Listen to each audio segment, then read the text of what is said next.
கொண்டு நீங்கள் தீங்கு செய்ய முடியாது. நிச்சயமாக என் இறைவன் யாவற்றையும் பாதுகாப்பவனாக இருக்கின்றான் என்றும் கூறினார். நம்முடைய தண்டனைக்காக உத்தரவு வந்தபோது ஹூதையும் அவருடன் ஈமான் கொண்டவர்களையும் நம் ரஹ்மத்தை கிருபையை கொண்டு காப்பாற்றினோம். இன்னும் கடுமையான வேதனையை விட்டும் அவர்களை ஈடேற்றினோம். நபியே, ஆது மக்களின் வரலாறோ, அவர்கள் தங்கள் இறைவனின் அத்தாட்சிகளை நிராகரித்து அவனுடைய தூதர்களுக்கும் மாறு செய்தார்கள். அன்றியும் பிடிவாதக்காரர்களான வம்பர்களின் ஒவ்வொரு கட்டளையையும் பின்பற்றினார்கள். எனவே அவர்கள் இவ்வுலகிலும் நியாய தீர்ப்பு நாளிலும் அல்லாஹுவின் சாபத்தினால் தொடரப் பெற்றனர். அறிந்து கொள்வீராக, நிச்சயமாக ஆது கூட்டத்தார் தங்கள் இறைவனுக்கு மாறு செய்தார்கள். இன்னும் அறிந்து கொள்வீராக, ஹூதுடைய ஆது கூட்டத்தாருக்கு கேடுதான். இன்னும் சமூது கூட்டத்தினர்பால் அவர் சகோதரர் சாலிகை நம் தூதராக அனுப்பினோம். அவர் சொன்னார், என் சமூகத்தாரே, அல்லாஹ்வையே நீங்கள் வணங்குங்கள். அவனை தவிர உங்களுக்கு வேறு நாயன் இல்லை. அவனை உங்களை பூமியிலிருந்து உண்டாக்கி அதிலேயே உங்களை வசிக்கவும் வைத்தான். எனவே அவனிடமே பிழை பொறுக்க தேடுங்கள். இன்னும் தௌபா செய்து அவன் பக்கமே மீளுங்கள். நிச்சயமாக என் இறைவன் உங்களுக்கு மிக அருகில் இருக்கின்றான். நம் பிரார்த்தனைகளை ஏற்பவனாகவும் இருக்கின்றான்.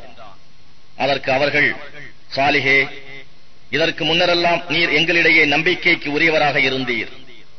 எங்களுடைய மூதாதையர்கள் எதை வணங்கினார்களோ அதை வணங்குவதை விட்டு எங்களை விலக்குகின்றீரா? மேலும் நீர் எங்களை எதன் பக்கம் அழைக்கிறீரோ அதை பற்றி நிச்சயமாக நாங்கள் பெரும் சந்தேகத்தில் இருக்கிறோம் என்று கூறினார்கள்.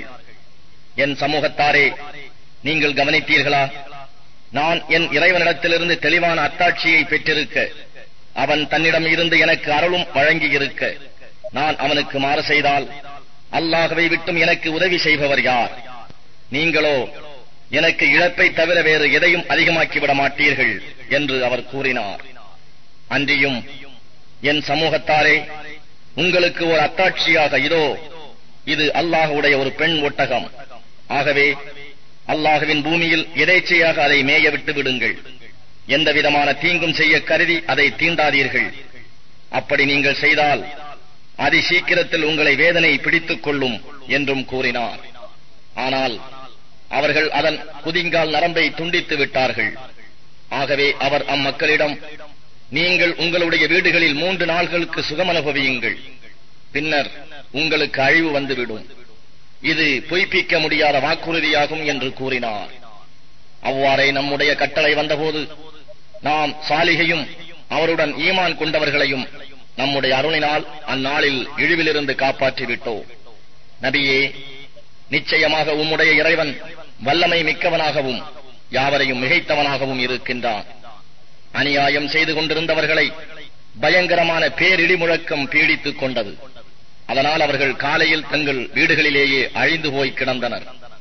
அதற்கு முன் அவர்கள் அவற்றில் ஒரு காலத்திலும் வசித்திருக்காததைப் போல் அழிக்கப்பட்டனர்.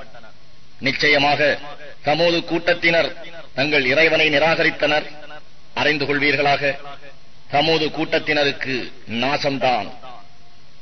நிச்சயமாக நம் தூதர்கள் வானவர்கள் இப்ராஹீமுக்கு நன்மாராயம் நற்செய்தி கொண்டு வந்து சலாம் சொன்னார்கள்.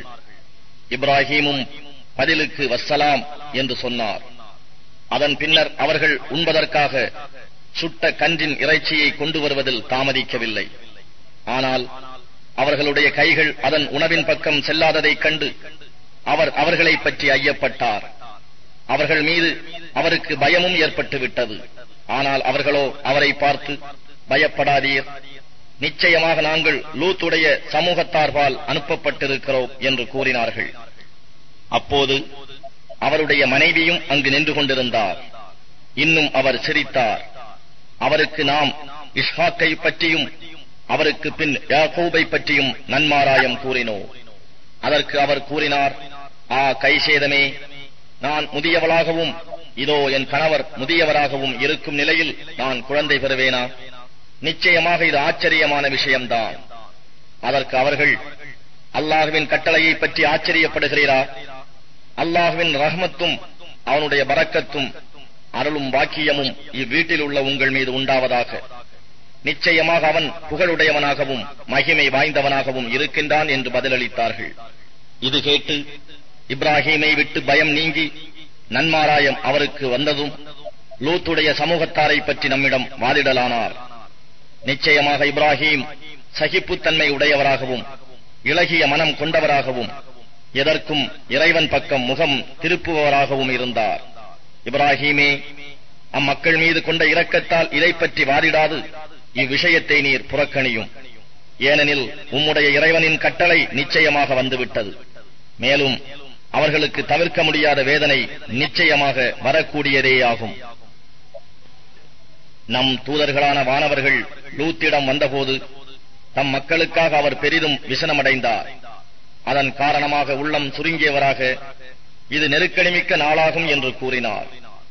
அவருடைய சமூகத்தார் அவரிடம் விரைந்தோடி வந்தார்கள். இன்னும் முன்னிருந்தே அவர்கள் தீய செயல்களை செய்து கொண்டிருந்தார்கள். அவர்களை நோக்கி லூத், என் சமூகத்தார்களே, இதோ இவர்கள் என் புதல்விகள், இவர்கள் உங்களுக்கு திருமணத்திற்கு பரிசுத்தமானவர்கள். எனவே நீங்கள் அல்லாஹுவுக்கு அஞ்சுங்கள். இன்னும் என் விருந்தினர் விஷயத்தில் என்னை நீங்கள் அவமானப்படுத்தாதீர்கள். நல்ல மனிதர் ஒருவர் கூட உங்களில் இல்லையா என்று கூறினார். அதற்கு அவர்கள், உம்முடைய புதல்வியரில் எங்களுக்கு எந்த பாத்தியதையும் இல்லை என்பதை திடமாக நீர் அறிந்திருக்கிறீர். நிச்சயமாக நாங்கள் விரும்புவது என்ன என்பதையும் நீர் அறிவீர் என்று கூறினார்கள். அதற்கு அவர், உங்களை தடுக்க போதுமான பலம் எனக்கு இருக்க வேண்டுமே, அல்லது உங்களை தடுக்க போதுமான வலிமையுள்ள ஆதரவின்பால் நான் ஒதுங்க வேண்டுமே என்று விசனத்துடன் கூறினார். விருந்தினராக வந்த வானவர்கள் கூறினார்கள், மெய்யாகவே நாம் உம்முடைய இறைவனின் தூதர்களாகவே இருக்கின்றோம். நிச்சயமாக அவர்கள் உம்மை வந்து அடைய முடியாது. எனவே இரவின் ஒரு பகுதி இருக்கும் போதே குடும்பத்துடன் இவ்வூரை விட்டு சென்றுவிடும். உம்முடைய மனைவியை தவிர உங்களில் யாரும் திரும்பி பார்க்க வேண்டாம். நிச்சயமாக அவர்களுக்கு வரக்கூடிய ஆபத்து அவளையும் பீடித்துக் கொள்ளும். வேதனை வர அவர்களுக்கு நிச்சயமாக வாக்களிக்கப்பட்ட நேரம் விடியற்காலையாகும். விடியற்காலை சமீபித்து விடவில்லையா என்று. எனவே தண்டனை பற்றிய நம் கட்டளை வந்துவிட்ட போது நாம் அவ்வூரின் அதன் மேல்தட்டை கீழ்த்தட்டாக்கிவிட்டோம். இன்னும் அதன் மீது சுடப்பட்ட செங்கற்களை மழை போல் பொழிய வைத்தோம். அக்கற்கள் இறைவனிடம் இருந்து அடையாளம் இடப்பட்டிருந்தன. அவ்வூர் இந்த அநியாயக்காரர்களுக்கு வெகு தொலைவிலும் இல்லை. மதியன் நகரத்தில் உள்ளவர்களுக்கு அவர்களுடைய சகோதரராகிய ஷுஐபை நம் தூதராக அனுப்பி வைத்தோம். அவர் அவர்களிடம், என் சமூகத்தவர்களே, அல்லாஹ் ஒருவனையே நீங்கள் வணங்குங்கள். அவனை தவிர உங்களுக்கு வேறு நாயன் இல்லை. அளவையிலும் நிறுவையிலும் நீங்கள் குறைவு செய்யாதீர்கள். நீங்கள் நல்ல நிலைமையில் இருப்பதை இப்பொழுது நான் காண்கிறேன். ஆனால் அளவிலும் நிறவையிலும் நீங்கள் மோசம் செய்தால் நிச்சயமாக உங்களை சூழ்ந்து கொள்ளக்கூடிய வேதனை ஒரு நாள் உங்களை வந்தடையும் என்று நான் பயப்படுகிறேன்.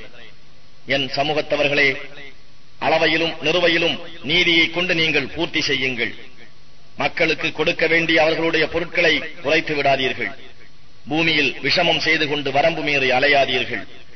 நீங்கள் உண்மை மூமீன்களாக இருந்தால் அல்லாஹ் மீதப்படுத்துவதே உங்களுக்கு நன்மையுடையதாகும். நான் உங்களை கண்காணிப்பவனும் அல்லன் என்று கூறினார். அதற்கு அவர்கள், ஷுஐபே, நாங்கள் எங்கள் மூதாதையர் வணங்கிய தெய்வங்களை விட்டு விடுமாறும், நாங்கள் எங்கள் பொருட்களை எங்கள் விருப்பப்படி செலவு செய்வதை விட்டு விடுமாறும் உம்முடைய மார்க்க தொழுகையா உம்மை ஏவுகிறது? நிச்சயமாக நீர் கிருபை உள்ளவரும் நேர்மையானவரும் தான் என்று ஏளனமாக கூறினார்கள். அதற்கு அவர்